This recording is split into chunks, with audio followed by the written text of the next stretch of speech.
Retired admiral బెనక్ belly చేతుల మీదుగా wings of gold పురస్కారం అందుకుంటున్న ఆస్థా పునియా. నౌకాదళంలో మహిళా ఫైటర్ల శకం ఆరంభం. తొలి ఫైటర్ పైలట్గా ఆస్థా పునియా.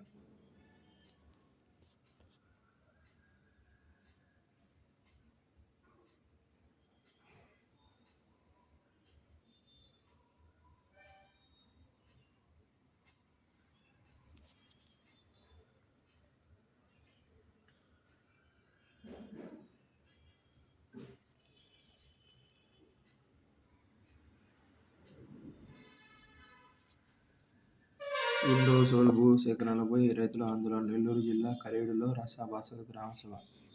ఇండోసోల్కు వ్యతిరేకంగా నినాదాలు చేసిన రైతులు, గ్రామస్తులు. నేరుగా యుద్ధం చేసింది పాకిస్తానే, కానీ హాని చేయాలని చూసింది చైనా. తుర్కీదే కీలక పాత్ర. 81% పాక్ సైనిక పరికరాలు డ్రాగన్వే. ఆపరేషన్ సింధూర్పై సైనిక ఉప ప్రధానాధికారి రాహుల్.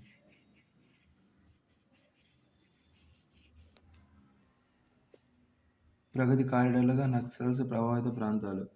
అల్లూరి ఆశయ సాధన దిశగా కేంద్రం అడుగులు. మన్యం వీరుడి జయంతి ఉత్సవాల్లో రక్షణ మంత్రి రాజ్నాథ్ సింగ్. అల్లూరి 26 ఏళ్ల వయసులోనే గెరిల్లా యుద్ధంలో బ్రిటిష్ సైన్యాన్ని ఉక్కిరి బిక్కిరి చేశారు. ఆయన నడయాడిన ప్రాంతాలను అభివృద్ధి చేస్తాం. చింతపల్లి ఠాణాను జాతీయ వారసత్వ కట్టడంగా మారుస్తున్నాం. గిరిజన ప్రాంతాల్లో పాఠశాలలు, హాస్టళ్లు నిర్మించాం. నైపుణ్య కేంద్రాలను ఏర్పాటు చేస్తాం. మాదక మహమ్మారిపై ఉమ్మడి పోరు. 2021లోనే వినాశకర ప్రభావం చూపుతుందని సుప్రీంకోర్టు ఆందోళన వ్యక్తపరిచింది.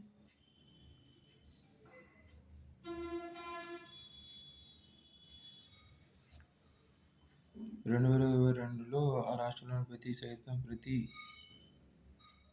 జిల్లాలో కనీసం 500 డ్రగ్స్ కేసులు నమోదయ్యాయి. 6 కేజీల గంజాయి చావిడిలో పట్టుబడ్డాయి. ఖమ్మంలో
నవభారత్కు ఆకాశం హద్దు కాదు.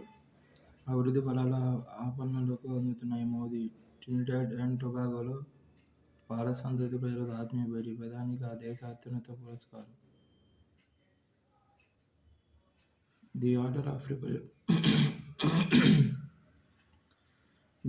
The Republic of Trinidad and Tobago పురస్కారాన్ని అందిస్తున్న ఆ దేశ అధ్యక్షురాలు క్రైస్టిన్ కార్లా.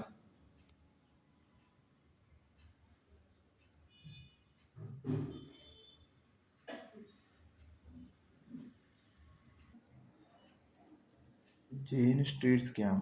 వేల కోట్లు అక్రమంగా దండుకున్నట్లు తేల్చిన సెబీ. మార్కెట్ లావాదేవీలు నిర్వహించకుండా జైన్ స్ట్రీట్ గ్రూప్పై నిషేధం. 4,843 కోట్ల అక్రమ లాభాలను చెల్లించేయాలంటూ మధ్యంతర ఆదేశాలు. స్టాక్ మార్కెట్లో అవకతవకలకు పాల్పడటమే కారణం.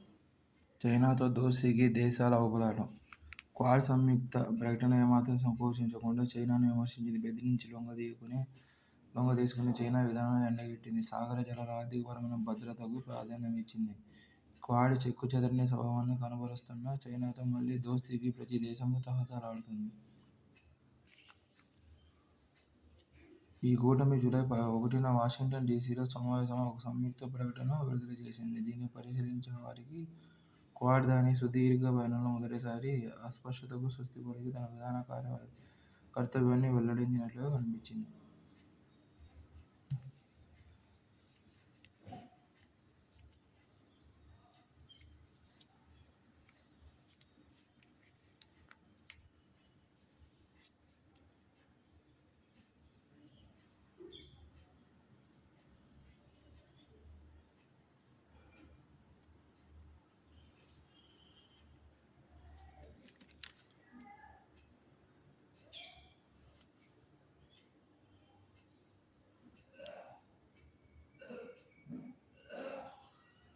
ఈసీకి జ్ఞానోదయం కలగాలి.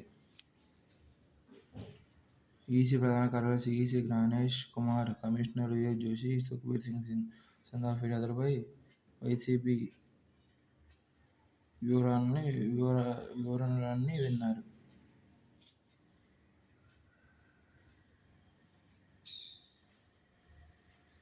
కోట్లకు పైగా ఓట్లలో 51 లక్షల ఓట్లు సాయంత్రం 6 తర్వాతే పడ్డాయి.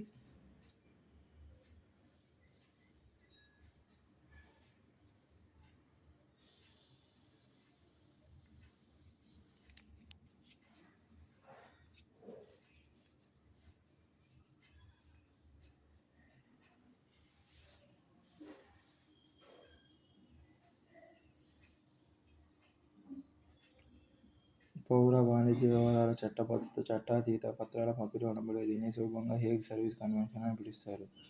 ఇది 1965 నవంబర్లో తయారైంది. కానీ భారత ప్రభుత్వం మాత్రం 2006 నవంబర్ 28వ తేదీన సంతకం చేసి 2007 జనవరి 1 నుంచి అమలు చేసింది. భిన్న దేశాలలో భిన్నమైన న్యాయ వ్యవస్థలు, చట్టాల అమలు పద్ధతులు ఉన్నప్పుడు, ఒక దేశంలో పౌర వాణిజ్య వివాదాల్లో మరొక దేశ పౌరులు నిందితులుగా ఉన్నప్పుడు వారితో ఎలా వ్యవహరించాలి, వారికి న్యాయస్థాన పత్రాలు ఎలా చేర్చాలనే పద్ధతులను ఈ ఒడంబడిక నిర్దేశించింది.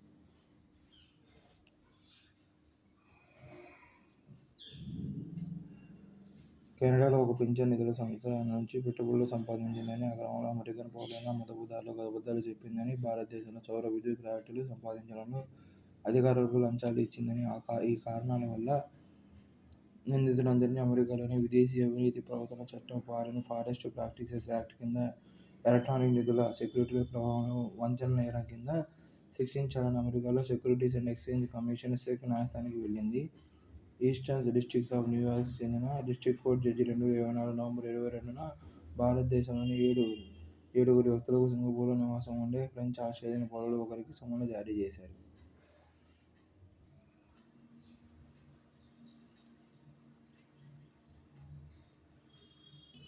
భూమిపైకి కుసుమ ఖడ్గం.